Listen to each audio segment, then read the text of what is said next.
tey dañu ñëw stade au niveau du zone 2 gis fi loo xamante ne nii dañu naqari torop parce que dañu ñëw dugg ci stade bi gis ni tribune bi dañ ko ubbi depuis boobu ba léegi dañ ko tëj kaas nañ ba sonn ubbi wuñ ko tey jii ñu ubbi ko ñu ñëw di jëm ci tribune bi fekk ñu ni dañ ñuy jaay tribune bi pour ñu toog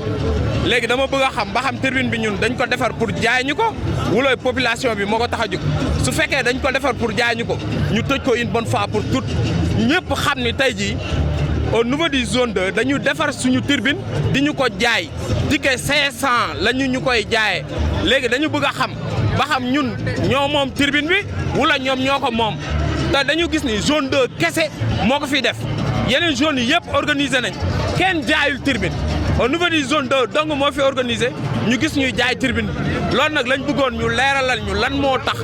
ñu jaay ñu tribune bi loolu mooy suñu problème ok merci.